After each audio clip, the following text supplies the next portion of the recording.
Alright, welcome to Aus 7 Highlander, streamed by Team Cock Magic. I am Sully. Today we have with me Lee Holland, aka Ugg. Howdy. We have Stephen Meade, aka the last troll. Howdy. And on stream we have Beckett Wolfe on Junk Midrange, a nice guy from Adelaide, Eternal, their team over there, driving all the way across. They've got some amazing guys that came across with them. And on your right, you've got one of our own Team Cock Magic, represent Stephen Meade on Trash and Treasure. So we have their deck lists in front of us. What can we expect in this round? What might be some really nice highlight cards? What might be some pretty useless cards in these matchups, guys? So having a look, Beckett's running as a junk mid-range. Restoration Angels there with Renegade Rallier and quite a few other come into play effect guys. Quite a good card, 3/4 flyer with flash, flickers, brilliant. He runs Titania. Titania seems to be a very staple Highlander card at the moment. It's a real big powerhouse these days with fetches and stuff like that. Popping in quite a few decks. And a Fenzikin Tree Spirit with both Kitchen Finks and Murderous Redcap in the deck. That's pretty sweet. Yeah. Also got a Sack Outlet of Carrion Feeder, which I believe is in his opening hand. Yeah, Oh, so excellent. he's just kept a hand of Birds of Paradise. What was that? Restoration Angel, Carrion Feeder. It always looked like a Deadeye Navigator. It did, didn't it? He also had a... What's the 3-drop Destroy Artifact? Reclamation stage. Reclamation Stage. He had one of those in his hand as well. Steve's just mulling him. It looks like Steve's on some kind of blue-red shops list.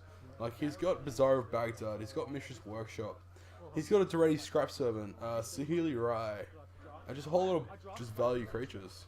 So he's playing, essentially, Powered Affinity. Is that what I'm getting from that deck list? I think so. Like, Bazaar of Baghdad. Oh, such spicy tech. I like like I can see some spicy cards. Like, he's got the Goblin Welder, which he can utilize with the Bazaar of Baghdad, as well as he's got Duretti Scrap Servant. Oh, love it. So, Beckett could not have a Deadeye Navigator in his hand because that's a blue card, right? Yeah, That true. is correct. So No, he's got the Siege Runner in hand. Oh, So Siege leading Runner. off, is that the Grindstone Expedition? It looks like it. That's a beautiful card. Steve's deck is very beautiful. He takes a lot of pride in foiling out his decks with either expeditions or masterpieces and tries to pimp it out as much as possible to put his opponents on tilt. Even... So, what is that? Absence That's Pilgrim. it. Avacyn's Pilgrim. That's the card that I thought was Deadeye Navigator. It right very looks there. similar. It's like a green version of it. Well, not really, but you know what I mean. Yeah, Yes, it looks yes. similar. That was a bizarre Baghdad coming down. Oh, Oh. I think he's... I don't know what he's thinking with that, man. What weird deck would run that? just trying to search maybe. Yeah. Ooh, I guess you're Rex right. save. Rex Age. Get wrecked. The Grindstone. Oh, it's like There's carrying the Carrion feed. Feeder. That is a carrion feeder. So, do we have the wording on carrion feeder, guys? Carrying feeder cannot block. Yeah? You can sacrifice a creature to give it +1/+1 until end of turn. Is it until the end of turn? I believe it's a 1/1 counter. I'll double Yeah. check. I think it's, like, for good. It is part of the Gush protein, Flash Protein Hulk combo, Yeah. which Let's put a +1/+1 counter on it. My bad on that one. so Ooh, what do you put into graveyard? So, it looks like a Phyrexian Metamorph, an Expedition, Combustible Gearhulk. and a Hey, Chief of the Foundry by the looks of it. Chief of the Foundry. Obviously, he's trying to sculpt his hand as much as possible with that Bazaar. Bazaar does not tap for mana either, which is a looks like- downfall of that card. Looks like Steve's got a Sahili and an island in hand. Yeah, That island's going to be very helpful when it comes to the Cascade Blast that's on the table. filtering out the colours that he needs. Looks like a Galvanic Blast as well. Is that a lightning bolt, full art lightning bolt that he's just drawn? I think so, yeah. quite interesting that even though Beckett's only played one land, he has 4 mana available for his turn. Oh, That is Restoration Angel mana there with a Rex Age in play. I'd be a little bit worried if I was Steve about that. Not that Steve would realise. yeah, it's hard in this format. So 7-point Highlander is a singleton format where you can play 60 cards and a 15 card, 60 minimum, and a 15 card sideboard. Best of 3 games. Yeah, attacks with the Rex Sage. It looks like blue into red, I think. Oh, maybe. So Rex Age is a It's a Galvanic 2/1, Blast. is that right? It's a 2/2 creature. 2/2, so he's Gulf Blasting in response to that attack. And So it looks like Carrion Feeder is going to try and sacrifice the Rex Sage to give it a +1, and then in response, Steven just lightning bolts it. yep, so that was not a bad play by Steve. That was a great play. Obviously, Beckett didn't want to flash in the Restoration. Oh, woot! Draining for 3. That is correct. Hey, And good that- old Siege Rhino. Yes, well, I guess that's probably why Beckett didn't want to play Restoration Angel to try and save his other guys. Well, now Beck can keep up Restoration Angel to flicker the Siege drain. Rhino. So he could attack with Siege Rhino, get him before, then cast Restoration Angel and flicker for another drain of 3. Yeah, this is big, and Steve plays the Sahili without too much. So Sahili's +1. Scry 1 and deal 1 damage to each opponent. Yep. -2 is create a copy of target artifacts, Yep. and you get all creature and gets haste. Yep. Then you exile it at end of turn. Yep. And next 7 is a you search your library for up to 3 artifacts and put them onto the battlefields. And of course you shuffle your library. Now, naturally, there is nothing else. This is a Sahili Ray into the Void. That is Steve's board. Does the Siege Rhino go Sahili? It does. It does. So Siege Rhino is a 4/5 base. 4/5, and he's got a Noble Hierarch doing Exalted. Yeah. So it's going to be a big powerhouse in this matchup. What could Steve do to probably survive? Does he have anything he's listed? Well, he's got a Mana Crypt. Is that what that is? Jeez, that's beautiful. And it's a Hanging Back Walker X2. Hanger for 2. Not really. But you know. So that should buy him some time. Oh. Possibly not a lot, though. Yeah. And here's the Restoration Angel. What is being flickered? The Siege Siege Rhino. Rhino, of course. 2 + 3 is 5, right? Yes. So he drains for another 3. I had a very slow name. So, Restoration Angel can only target a creature. A non-angel. Non-angel. Non-angel creature. Unlike something like Flicker Wisp, which could have possibly targeted the Hangback Walker to remove it from play, essentially. So he's taking 5 there, going down to 9. Yep. Getting 2 Thopter tokens. Second main. So things really don't look too good for Steve. There's another Manador Who's in this? Beckett's list. Yeah. So it seems like Beckett kept a hand just full of Manadors and has proceeded to draw more. Oh, it looks like he took the damage from that Mana Crypt ban. Right, did he? No, I know that was This is not looking good for Steve. It looks like Steve was just showing back at the other side because of the pitch of dice. Oh, so he didn't take the damage there? No, he took the damage. Yep. He rolled a 1, and he just wanted to prove to show to Beckett that it was the other side was a 6 to prove that it was damage. play this and pass. So what plays does Steve have that might get him out of the situation? Well, he can block both flyers. He can block the Restoration Angel for at least 1, maybe 2 turns. Yep. He's also got that Mistress Factory out that he can use to block the Siege Rhino. But that being said, though, that's still 2 damage going. At least 1 damage going over for Siege Rhino Yeah. because of the trample. Yeah. It yes, it doesn't look terribly good. I guess it's good that he does have 2 creatures attacking. It won't trigger that Exalted from the Noble Hierarch. That is true. Oh. So attacking with the Avacyn's Pilgrim as well. I think he's still deciding. Does he just go in with the entire team or not? Yep. Well, those dorks won't do much if he's got nothing cast with. Yeah. So Say just laying out the red zone in that by the looks of it.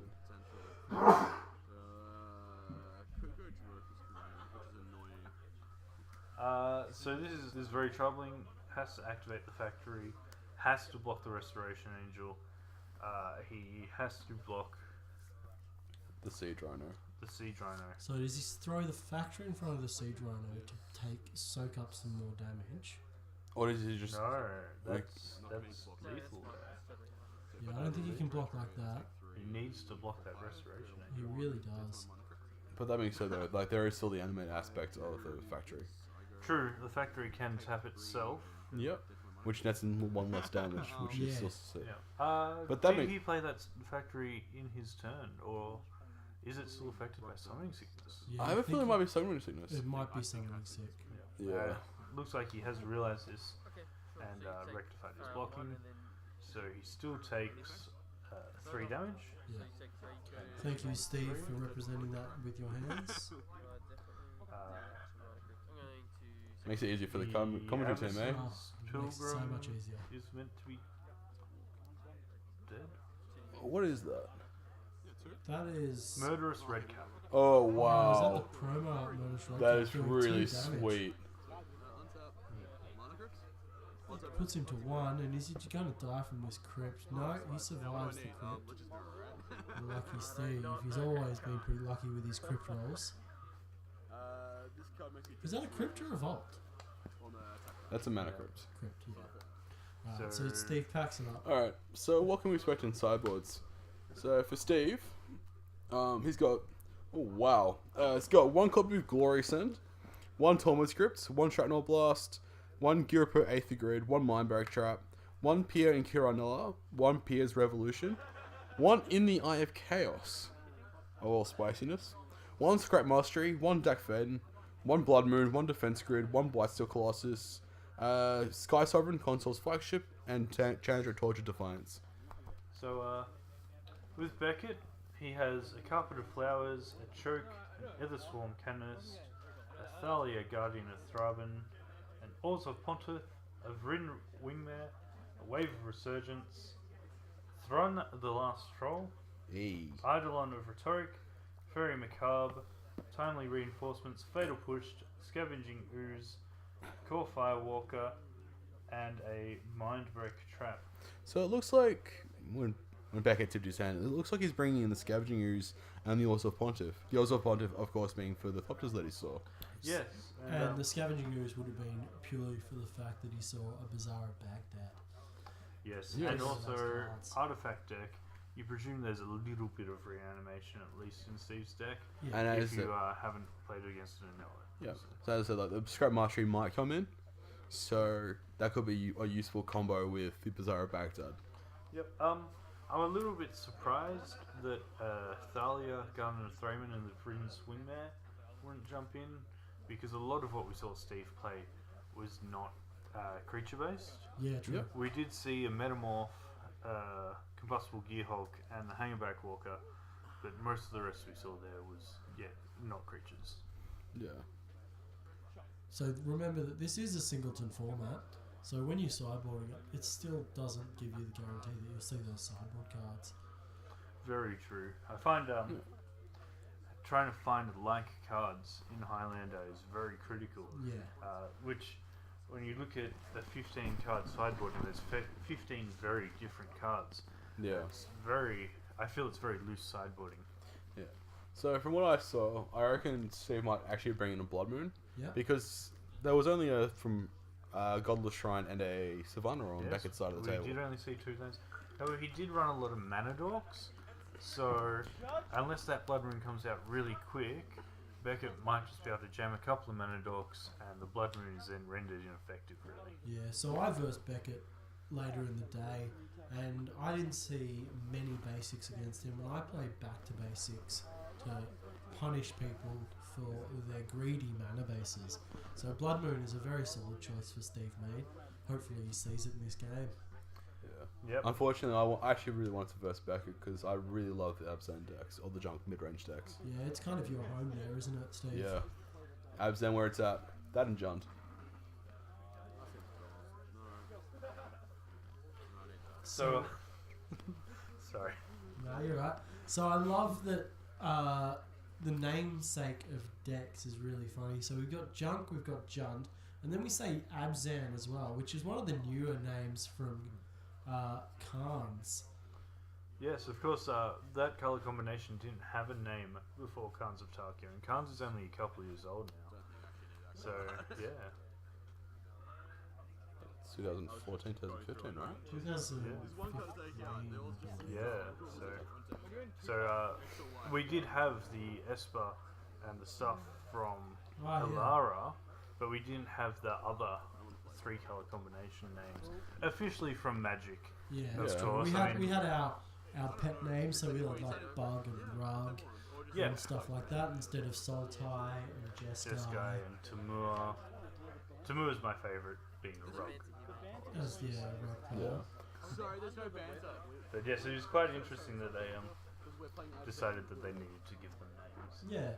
So we'll also talk about that Beckett is part of Adelaide Eternal. They have an amazing YouTube channel over there at Adelaide Eternal. It was what you search for at YouTube, and they do some amazing podcasts as well. Go check them out. They've got a tournament coming up later in the year, I believe, for an Eternal format. But yeah, so we had 5 of them, 6 of them come down or come across from Adelaide, playing some very tight Magic. All of them doing reasonably well, and it's always a pleasure to verse them. Alright. And is on their shirts, is that the team? AE, Adelaide Eternal? Yeah, so that is their shirts. Adelaide Eternal, with what looks like the hourglass from Time Vault? Yes, I'd say Time Vault as well. Or Time Twister. Could be Time Twister one. Alright, let's get into the game. Steve has chucked down. What is that card, Steve? Looks like a Thopter Engineer. Thopter Engineer. So that reads, it brings in a buddy, and artifacts have haste. Artifact creatures you control gain haste. Wow, that's pretty amazing. Yeah, the Mother of Runes on Beckett's side may prove to be a little bit too good. Especially if you can back it up with a decent creature now. Yeah. Of course. That Thopter Engineer isn't going to do a lot, really. However, the Thopter does have flying, and I believe they're looking at an Inventor's Fair at the moment, which definitely likes having a lot of artifacts in play. Of course. Looks like that's a Spider of Industries? Yeah. So taps for colours, or you can pay 1 life to tap for colour. Is that correct, guys? That is correct. However, you must have an artifact on the field Oh, so it does have... to activate that ability. That is one of the glorious things about Highlanders. What we're seeing Steve play here at the moment is largely standard legal cards. Yeah, very standard. Even the mountain is very standard. It was printed in Battle for Zendikar, which is Zendikar. still legal. Yeah, definitely still legal and standard. Maybe someone should tell Steve that it's not standard and actually plays some Highlander. Although he does have the Expedition Lotus pedal over there in his game. Which is opened in a standard booster. So this is probably actually just standard sealed pull from pre-releases or from drafting. So there is a basic forest in play now. Ooh, just Jute will do a lot of work here. Jute is, of course, one. Oh, is that Blood Moon? Yeah, he just drew the Blood Moon there. Oh. Does he play it early, which could be dangerous? Unfortunately for Steve, it will also shut down his 2 lands there. That's true. Well, and leave. Just turn him into mountains. So if he's got any blue It's not too bad for Yeah, Steve. I'm having a look through his deck at the moment, and he does have a lot of red cards in there, so it's not really affected. Yep. fetching in response for Beckett. And I think they're having a slight chuckle on the fact that Beckett did search for the forest. Yeah. So there's Beckett with 2 of his 3 colours. Yeah. he obviously couldn't search for anything but the basic swamp with the polluted delta. Because we can safely assume he's not playing an island. Yeah. Unfortunately for Steve, he has played his Seed of Synod, which will also be a mountain now. It's an artifact mountain, believe it or not. So Steve attacks Thought Dungeon here and taps some other runes to give presuming protection from red. And then he's just going to bolt Bolt it in in response. response. That was a Beautiful very good play by play. Steve. That's one way to kill a mother of runes there. Yeah, make him tap it before Probably you the actually do it. probably the best way. Oh wow. Garrick Wildspeaker. No, Garrick Relentless. So can you tell us what Garrick Relentless does, Steve? Garrick Relentless enters the battlefield with 3 loyalty. If it loses any of that loyalty, it automatically flips. It's got 2 main abilities of both of 0. The first one, which by the looks of it he does, Beckett activated, Doing 3 was damage to target creature, and then that creature fighting back. Yep. The second ability is, of course, to create a 2/2 green wolf token. The other side of Garrick, he ticks up. Once Garrick's transformed, yep. He ticks up and he creates a 1/1 black wolf with Death Touch. His neg 1 is a he equipped Jitay. very quick. This is going to be a powerful wolf. It's going to take out most of what Steve's putting down. So that Godless Shrine Mountain comes into play tapped there. Yeah. Because unfortunately for Beckett, he can't avoid that unless he wants to pay the 2 life still for it to come into play. Is that a worm coil engine, Steve? Just slammed down the field? I do believe that think is so, a yeah. masterpiece wormcoil engine. That is beautiful, except for the death-touching wolves that are going to be plaguing him shortly. Yeah. But I guess a death touch worm coil will definitely block a death touch wolf any day, Yes. because the worm coil comes out on top by getting 2 tokens. And it's also net 6 life as well. Yes, So- that 6 life could be very important here. But The way Beckett's attacked before playing anything as well is quite good. Yeah, it gives Steve a very hard option to choose. Yes. So Steve can either take the 1 damage and let Jitay get 2 counters, and Beckett possibly has something to back up this play. And Steve does take the 1 damage. So the other side of the Garrick, this is neg 1. As I said, the +1 was, of course, to create the wolf. Yes. The neg 1, sacrifice a creature. If you do, search your library for a creature card, reveal it and put it to your hand. Then shuffle your library. So it's like a survival of the fittest sort of S card. Right. Last ability, neg 3. Creatures you control gain trample and get +X turn, where X is the number of creatures So in the- your graveyard. Beckett just make a bad beats token right there. It does. I think Yeah. it's meant to be a wolf. Yeah, death touch bad beats. Yeah, I like it. That token is pretty funny. Now, with that, creating that extra wolf, Beckett has pulled a blocker for his Garuk, which means his Garuk isn't going anywhere this turn, unless Steve has some way to remove it. That is true. So it looks like he's got an ancient tomb in hand, and I'm not sure what else, but I think we're going to find out. Take 2 life for Phyrexian mana. Steve pays 3 mana. 2 life. Animal. 2 life. Of course, he has no blue mana, so of course he can't pay for Yeah, it. exactly. Yep. It looks like it's a copy of Wormcoil Engine. That's, Seems good. Seems knew it was reasonably gonna good happen. anyway. in a singleton format, having a 2 is always good. True. Especially a powerful guy like Wormcoil. Would it been smarter for Steve to copy the Jitay and then attach it to the Wormcoil engine? That's really interesting. It'd be a Jitay versus Jitay. Yeah. That's wow, that could have been a different game, I guess. At the moment, Steve's got his 2 worms, plus the third worm, plus the Wormcoil engine. So you can kind of safely say that Garuk is probably going to die next turn, Yeah. unless Beckett plays more than 1 creature. I think they're just having a chat about, by the sounds of it, of which one's the Death Touch, which one's Lifelink. So, Of course, because when the Wormcoil dies, you get 2 Yeah. 3/3 worm creatures. True, and he's just using other cards just to represent. Yeah. I love Magic players for this. I love the fact that they use other card games to represent their tokens. I don't think We'll do that. This is it's death touch, that's life. cocky at all in any way. I think it's just absolutely funny, and it's representing the other arts from other games, which is really cool. Yeah, and that's just it. If you like an art on another card, Yeah. why not use it as a token? Yeah. I personally use EX Dragonites from Pokemon. Yep. That's my Pokemon of token of choice. I use Sizor, the Sizor. Golem token. Yeah, solid. And we can see Steve is using Final Fantasy. Final Fantasy cards. I think the lighter looking one will be the Lifelink, and the blacker looking one will be his Death Touch. So the one that's closest to Phyrexian Metamorph is the Death Touch. It looks of it. Which is quite funny in the game of Final Fantasy. That's the light card. Yeah, true. Is it really? That is Yeah. correct. Wow, that's The close one, which is the Emperor, who's a bad. He's a Is dog. the dark card. wow. So. Yeah. Would not have picked it from that art. No, it is very different. Block with death touch. So, It looks like he's Steve blocking. only attacking with one. So blocking with the Death Toucher. Thinks I'm making Wolf and equips. That GTA is going to get pretty far out of hand soon. Yeah.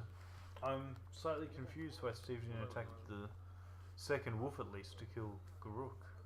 Unless he suspects Beckett of having something in hand. Maybe. Oh, there goes an attack with both. Yep.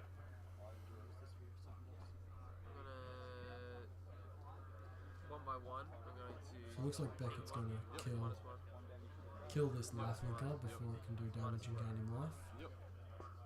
I'll block the one college. Sure. Dies. And here come the tokens again. Yep. Yeah, it's not looking good for Steve. So this, That just GTA's Garuk doing and a lot. Jide. It's doing a lot of work. Being able to make death touch moves you don't care what size they are. They're death touching. They're killing anything they're hitting. So, another thing is, there's a lot of life Beckett hasn't lost to the fact that the Blood Moon is not getting him to sacrifice and pay life for his fetch lands. But there's a Reclamation Sage. It looks like he is going for that Blood Moon, because Reclamation Sage, when it enters, destroys an artifact or enchantment. Oh, the next level play is a ping your own GTA. Oh, Nah, he makes a sensible play and hits hits the And now Blood Moon. he's gone to fetch to hopefully open up his options for more things to play. If you want to crack the other, so make it easier. Do you reckon? Things looking very grim for Steve. Yeah, it's that Garuk is doing a lot of damage. However, because of destroying the Blood Moon, it has opened up Steve's lands to be a little bit more effective. So Steve will probably be able to play anything he draws Yeah, from true. his deck now. That is true. What's the biggest thing in Steve's deck right He's got the Cataclysmic Gearhulk, which we've seen. If he bought in his Blightstalk Colossus, he would have done that. 1, 2, 3, 4, 5, 6, 7, 8. I don't think we'll be able to play that. But 8 is a really big walking ballista or hangerback walker. That if is- he that has is- them. That is true. So Going through his list, he does have the Walking Ballista and the Hanging-Back Walker. We did see the Hanging-Back Walker last game as well. we did. The walking ballista might be better in this situation Emperor and Warrior. because it can kill whatever creatures comes out from. It could even kill Garuk the turn it comes down. if it That is really true. wanted to. We also do have the Chandra Flameclaw in the main. now? It could do a lot of work. Very It could- interesting. Because you can make Tigger make 2 friends and then attack. Yep. 2, But 3, that being said though, that Jitte is in there very prime. Oh, And Yeah. there is another blocker. yeah, that GTA is doing a lot of work in this game. there's a reason why a Jitte is one of the pointed cards. Yeah. It is the true definition of a point card. Is that food? You're welcome to True. make a card. You get up and Or No, is that is. That's Spike Spike Feeder. Feeder. Spike feeder. Yeah, it's fine. So, So in Beckett's deck, he has Spike Feeder and Archangel of Thune, Yep. which has a infinite combo there. Steve, do you want to explain how that combo works? Sure thing. So Archangel of Thune, first off, is flying and has lifelink. Yeah. It has a nice effect. The second effect is whenever you gain a life, put a +1/+1 counter on each creature you control. Yep. Now, of course, Spike Feeder, one of its abilities is to remove a +1/+1 counter to gain 2 life. So every time he's going to lose the counter to gain the life, and then refresh that counter. So he's pretty much going to generate infinite life off that combo. Infinite life and infinite counters. Infinite +1/+1 counters on all his creatures. Yeah. So it'll be interesting to see if Beckett can pull that off. Once Steve's again, he's checking searching. what Inventor's Fair does. So Inventor's Fair says when you have 3 artifacts at the beginning of your upkeep, you gain a life. I think they're just having a chat to a judge, explaining the... They have possibly missed that because Blood Moon. Blood Moon doesn't check, but I think he's activating Inventor's Fair. Yeah, he's paying 4 mana, paying the 2 life. He has the artifact land. Alright, so Yeah. hearing the judge saying it's already been activated, you can't respond and say no, you can't do that effect. Yes. So I think what Beckett might have been thinking was to kill off one of the Wormcoil engines, thus denying having 3 artifacts on the field. But because the activation had gone down, as the judge had said, Yeah. he would have been unable to do that. So what do you reckon he gets from here? Well, he can essentially kill one of the Wormcoil Engine tokens in response, but the ability still goes on the stack. Yes. Ooh, it's being a walking ballista. Correct. So looks like yeah, And also from what Walking Ballista could come down as a 1, 2, 2, 3/3 1, 2, 3, 4, 5, 6, in 7. Steve's next turn. I did see he had a mountain in his opening in that hand as well. He did have a quick look to check before choosing that card. Yep. So we'll see if jam a 2/2 Walking Ballista out. Is it big enough? So that was it. That was in Beckett's end step. Yeah. Correct. So we can actually get the 4/4 Walking Ballista. And hopefully just kill everything that he needs to kill. X is 4. 1, 2, 3, 4. Correct. Steve is an amazing player, showing us exactly how he's playing for it, splitting it into 2s.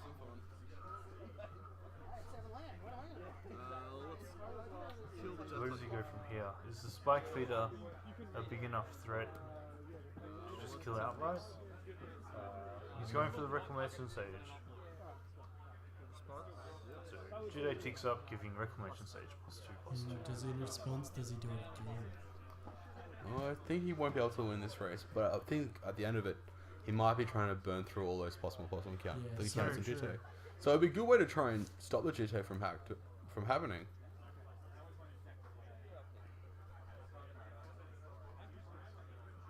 So Jide being Or does he go powerful after? card- Or does he actually end up going after the Spike Spike Feeder? No, I don't think he cares about Spike Feeder right now. Because it is a singleton format. Yeah, true. I don't think he would expect the Archangel thing to come out of nowhere. Yeah. I don't Very think he true. would. Very true. So where does this leave? Does he actually use all of the tokens on the Walking Ballista, or does he try and wait for next turn to pay 4 to add more counters to it? Alright, so how's the Rex Sage? Rex Sage is still on the battlefield. He's got to be very mindful that that Beckett could actually cast a Minor Dork, then tick down Garrick to sacrifice the Minor Dork, to go find a Restoration Angel and blink that. He could essentially sacrifice the Very Rex Age to find the Archangel as well. True. There's a couple of different lines that Beckett could do, and Steve's just trying to think about the correct lines. But I think at the moment he just wants to try and get rid of as many counters on GTA as he can. Yeah.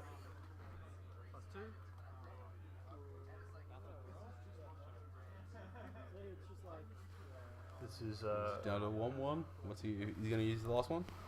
I think it's worth him sacrificing it to get down to 1.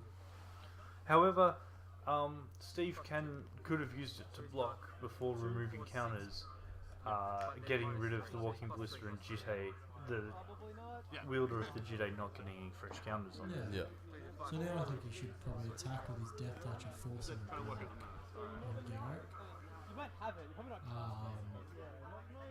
Because it wouldn't matter how big this Rex Age is, which is a 246. It's an 8/7. With 4 damage marked on it. Yeah. Yeah. So, I'm in fun with lots of. But if he attacks, you know, we just send him blocks, which Yeah. is always an option. yeah. I got 2, but I wonder if I think he really wants to get rid of that I Garrick. have a rough idea of what we could do next turn. Because like Garrett can prevent that Yeah, it can turn the combo online, so I think you go sideways with both would be the smart play because it's already down to 3 health left at Rex Age. Yep. So either one of those tokens will kill it. I think he's just working out some combo maths. Keep you on a 2 thing where you just block. Or you might just And how big is the spike feeder? Spike Feeder is currently a 2/2. Yeah. It's 0/0 that ends the battlefield with 2+1/1 counters on it.